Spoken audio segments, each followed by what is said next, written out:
Greetings, wrestling fans, and welcome back to another All Wrestling review. I don't have a whole lot to say about this week's edition of a lot of the All Wrestling, so I'm going to run through as much of it as I possibly can. Ring of Honor didn't really have a whole lot for me to really look into, so I gave that a bit of a skip. The only thing about Stardom nowadays I really want to pay attention to is that Australian girl Xena.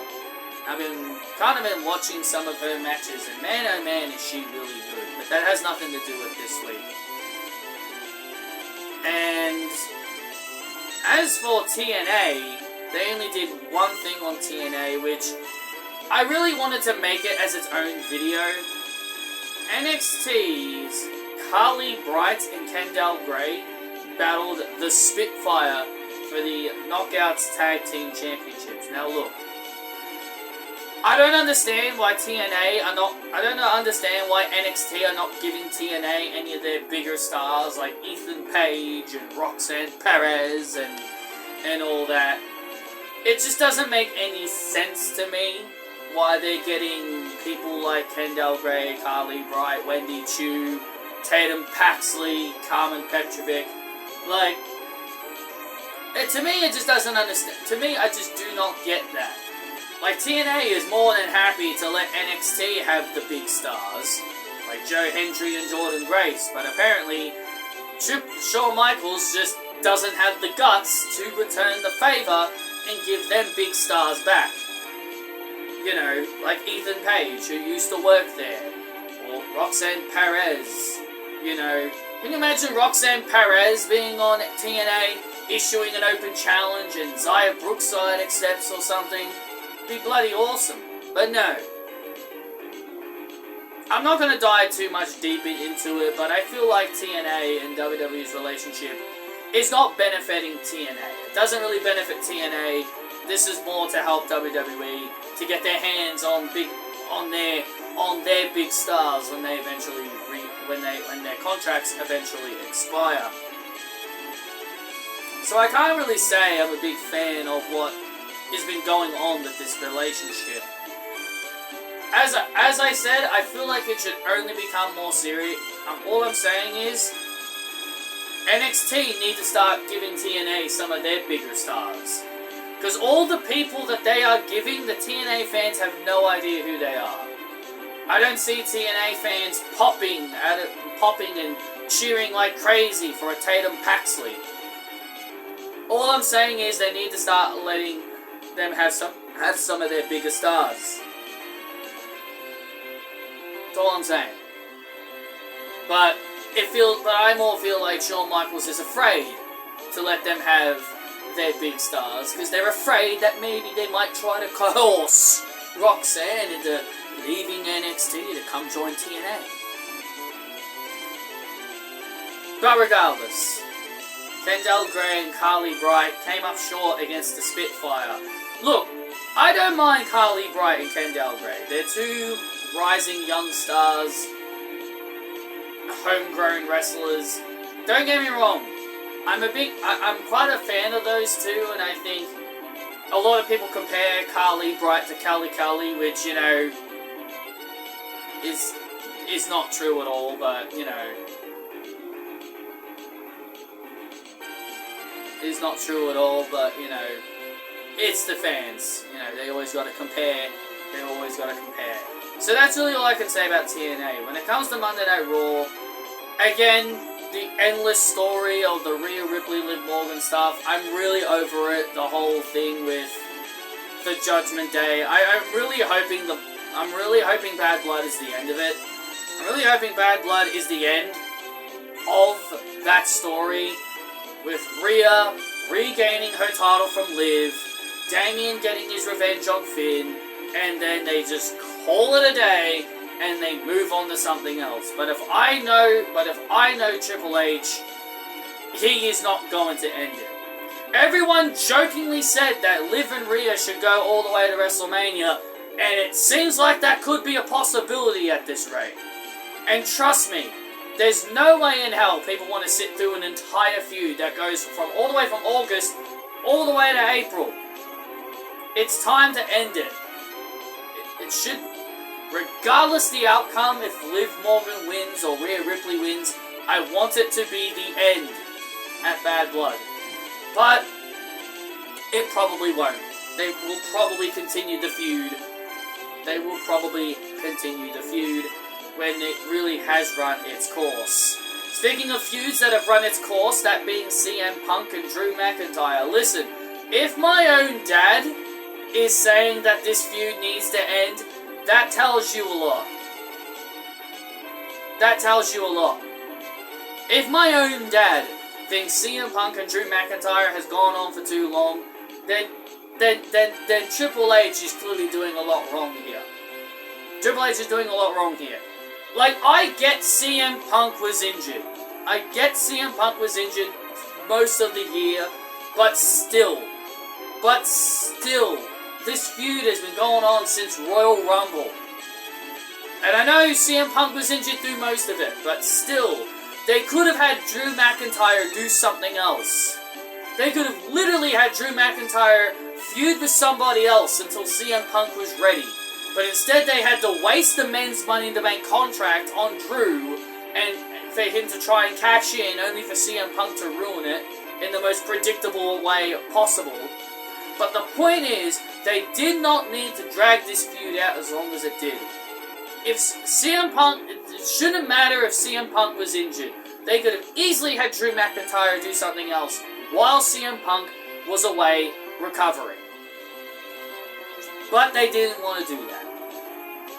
Bad Blood needs to be the end. The Hell in a Cell needs to be the end. Hell in a Cell is meant to end rivalries, and I swear to God, if Drew and Punk are still fighting after Bad Blood, I am going to be angry, because there's no reason for these two to be feuding anymore. We've got the New Day. We've got a situation with the New Day breaking up, where Xavier Woods is getting fed up and angry. They lost to the Judgment Day for the World Tag Team titles. Judgment Day were able to retain. Xavier Woods told Damian Priest and Rhea Ripley to not interfere in their match, and they agreed. They agreed to not interfere, only for the LWO to interfere, and Xavier Woods gets mad at Kofi Kingston for saying that we didn't need help. Now, Xavier told Rhea and Damian not to interfere. He didn't say anything about other people, like LWO. But I also get his frustrations. Like, the New Day have never needed help throughout their entire run, throughout their entire 10 years. But I feel like they are building to Xavier Woods' heel turn. This tag team division needs tag teams, not tag teams breaking up. Yes, it's been 10 years with the New Day, but still, it's the New Day.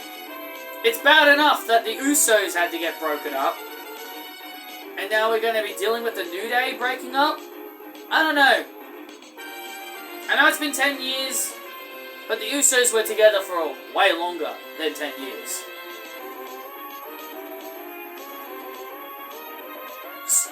And then there's also a lot of women's stuff that took place on the show. Natalya took on Zoe Stark, boring-ass Zoe, and her lame, boring-ass moveset. The only good thing about Zoe Stark is her finisher, the K360, and her theme song. That's it. Other than that, she's a bum. She sucks. Zoe Stark, the No Aura Collective, as I call them, the No Aura Collective of Sonya Deville, Shayna Baszler, and Zoe Stinks, continue to lose as Natalya beats Zoe. Why are they even a faction if they're just going to keep losing? I wish I could ask Triple H these questions. Why create a faction if you're just going to have them lose all the time?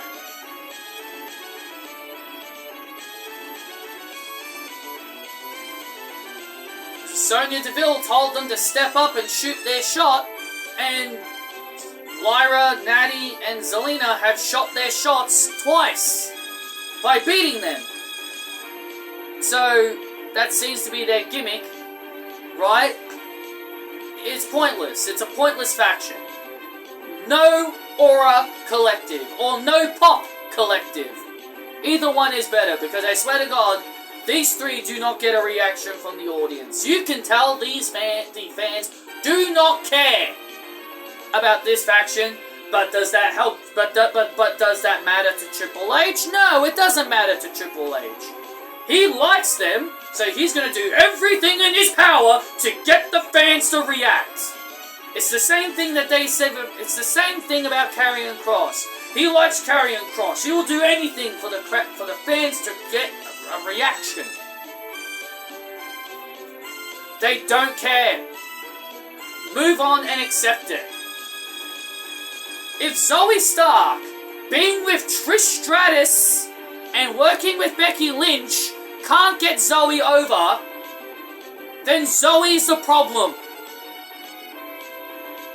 Then it proves that Zoe sucks. You had a Hall of Famer and a future Hall of Famer work with her, and the fans still don't care about her. And that tells you everything you need to know about Zoe Stark. Shayna Baszler? I don't need to tell you about Shayna Baszler. We all know she sucks. I just wish Triple H would just get it through his head that no Aura Collective is such a boring faction. The other women's match we had was Bianca Belair versus Io Sky, and yes, this was actually a good match. Finally, a decent women's match that doesn't last 5 minutes. But the shocking thing that happened was that Io Sky won the match. When the match was made official, I was like, oh yeah, little Super Bianca is going to get the win here. Very predictable. But Triple H pulled a nice swerve on me by giving Io the win. Good job. Now have Kyrie wrestle Jade. Will that happen? Probably not. Jade will most likely win that one though. But who cares? At least it's matches I'm actually interested in. At least Jade versus Kyrie is a match that I'd be more invested in than no Pop Collective feuding with Natalya, Lyra Valkyria, and Zelina Vega. Though I do love Zelina, this feud is doing nothing for her. Bron Breakker is gonna be facing Jey Uso for the IC title and all that. Gunther's avoiding fighting Sami Zayn for the World Heavyweight title. You can clearly see they're dragging this to Survivor Series because it's in Canada. Because Survivor Series is in Canada, they're dragging Gunther's challenge to Sami Zayn all the way to Survivor Series because they're in Vancouver, Canada. So then Sami Zayn can get a title shot in Canada. Why oh why are they going to Canada so often? They were just in Canada for Money in the Bank. They were just in Canada a few weeks ago when Bret Hart came out. And now they're going to Canada again. Seriously, they are favouring Canada way too much here, WWE. They are putting way too much favoritism in Canada here. They're giving Canada way too many shows.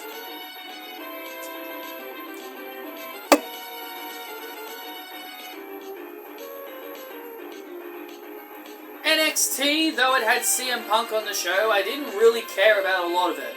Yeah, I enjoyed the segment between Roxanne Perez and Julia, but there's a bunch of idiots on social media that think that Roxanne Perez should be beating Julia.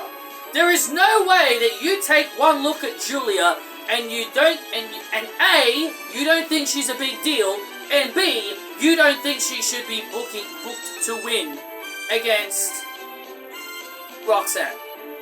There's no way you don't think she's a big deal and a big star. There's no way.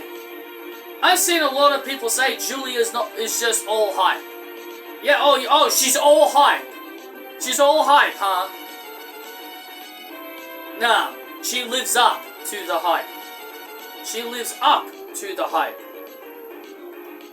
people just do not want to accept that Giulia is going to be the next champion. Roxanne has been talking so much shit about her, and ultimately for Roxanne to win just doesn't make any sense. I don't care how great of a wrestler she is, it's time for her to get out of NXT. And having her lose to Giulia is the good way to get her out of NXT. It's time for Roxanne to move on, get out of NXT, and get her to the main roster. It's time. Roxanne's had her time in NXT. It's time to move her up to the main roster. Other than that, really nothing else. Sure, Lola Vice had a match with Jacy Jayne, and this is the same question that I asked with No Aura Collective. What is the point of Fatal Influence? What is the point of making these factions and all they do is lose? Like, come on, am I supposed to take these factions seriously or not? What happened to the days of Evolution? Legacy? Like, being dominant factions? The only faction that is dominant is the freaking Bloodline, which is no shock to me. That's the only faction that gets treated with any amount of respect as a faction. But every other faction, No Pop Collective, Fatal Influence, Alba Fire, Isla Dawn, and Blair Davenport, when they were briefly together, they all get tossed aside and treated like junk. They get tossed aside and treated like junk.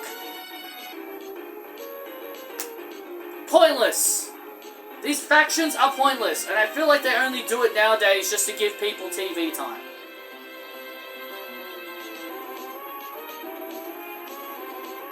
Because Lola Vice did defeat Jacy Jayne on NXT. And yeah, I do like both ladies, but come on. You're supposed to be making these factions seem dangerous. People say the same thing about the Judgment Day, how they're not treated like an actual faction. Oh yeah, they're definitely not treated like a big deal. I guess we're just going to forget about the time that Dom was North American Champion. We're just going to forget that Finn and Damien were Tag Champions. And we're going to forget that Rhea Ripley was Women's World Champion. We're totally going to forget, in 2023, the Judgment Day held all the gold. Yeah, we're totally going to forget that ever happened. And we're going to act like the Judgment Day have never been treated like a big deal. Give me a break. Judgment Day and Bloodline are the only two factions nowadays that get treated with any amounts of respect. While every other faction, they just get treated like shit. SmackDown wasn't any better. Giovanni Vinci continues to look like an absolute chump. I have no idea why this company even bothers utilizing him if he's just going to keep losing all the damn time. He really should have beat Apollo Crews this week. LA Knight and Andrade had a decent little US title match. And we're going to be dealing with Andrade and Carmelo Hayes yet again for the 6th time. I don't know how fans are not sick of it. Oh, that's right. I know why fans are not sick of it. Because a guy named Vince McMahon isn't the one booking it.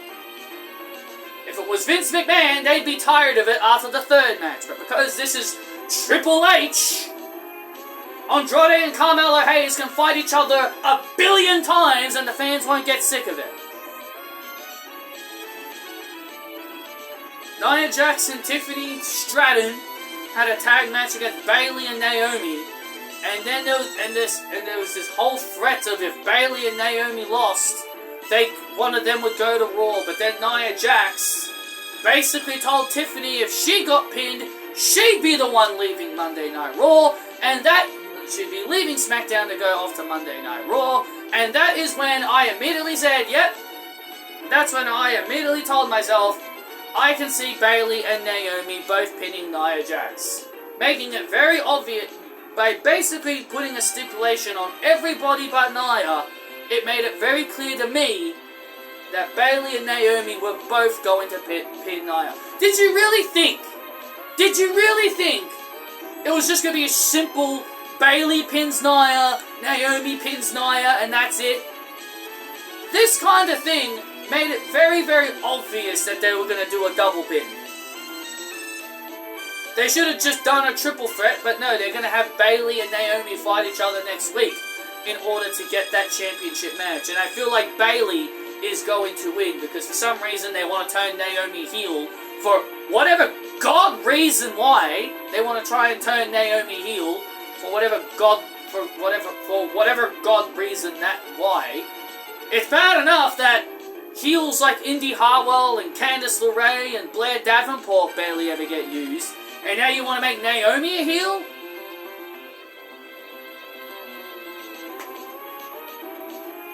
I don't get it. I don't get it. I'm not going to bother talking about the Bloodline because, you know, they're not cinema. Because that's all I keep hearing is about how everything they do is cinema. Well, I'm sorry, I want to leave this cinema of the Bloodline because this cinema of the Bloodline has run its course. Don't care about Roman and Cody teaming together. I really don't. And now they're teasing Kevin Owens turning heel. So not only they're teasing Naomi possibly turning heel, they're now teasing Kevin Owens possibly turning heel because he's astonished. He's distraught about Cody Rhodes teaming with Roman.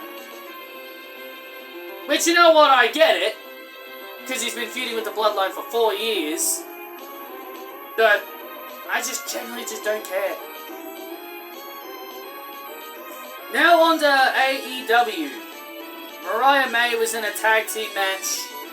And she got her team disqualified on Dynamite. And then on Rampage, yeah, I'm gonna be speeding through some of the stuff on AEW. There was not really a whole lot I wanted to speak about. On Rampage, they had Harley Cameron take on Sheeta. I really wish they start giving Sheeta more wins. I really wish they start giving Harley Cameron more wins. Instead of just treating her like a punching bag for everybody, I just wish they started giving her more wins. Saraya was trying to help out Harley, but Jamie Hayter ran her off. Saraya came back into the ring and then challenged Jamie Hayter to a match at AEW Grand Slam. Not the one in Australia, there's one coming up. And she's challenged her to a match that is called Saraya's Rules. Saraya's Rules match. Great! We definitely need more matches where it has to be under certain rules. I think we got tired of that with Bloodline rules. Now we've got Saraya rules. What is Saraya's rules? Well, she explains it on Collision. Well, she ends up explaining it on Collision. Still really stupid, but I guess they gotta make it harder for Jamie Hayter, I guess. Serena Deeb had a match with Queen, God, I don't know how to say her name. I just pronounced it. I pronounced it when I was watching it before.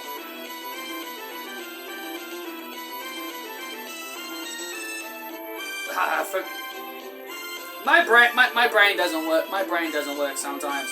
She had a match with a girl that I kind of think looks a bit like Kalani Jordan. I mean, it's just the hairstyle that makes me think of her. Queen Adina. I've forgotten. Quatina. I don't know how to say her name. Her name is something. Queen Aminata. Queen Amata. I'm not sure if I'm saying it right, but I do apologize. I had to quickly check. Serena Deeb got the win there with a move that looks a little bit like the Styles Clash and a neutralizer. But yeah, that's really all I can say about that. And Mariah May had a match against Lady Frost, and Mariah May won that. The only thing that I'm not a fan of is Mariah still using the Storm Zero. Like, unless they're trying to say that it's her way of continuing the feud with Toni Storm, but she really shouldn't be using that anymore. So, and now Deonna Purrazzo's forming a faction. Deonna Purrazzo seems to be forming a faction. She's got Taya Valkyrie with her. I can't tell you I am not very thrilled about Taya Valkyrie being in Deonna Purrazzo's new faction. I don't know what their name is going to be. But, yeah, Mercedes Moné right now isn't really there. She's kind of on break right now, so yeah, they really need to start stepping things up now. Especially if Mercedes is going to be on break for a while, they need to start upping their game. So that's really all I can really say about AEW. So yeah, that is going to be the end of this All Wrestling review. And for those who have forgotten, the whole purpose of these is just me talking about wrestling that I like and the things that I like on the shows. And yes, I do tend to complain about some things, just because I want to point out some of the problems, and there's also mostly positive. But regardless, thank you all for watching for this All Wrestling review, and I will see you all in the next video.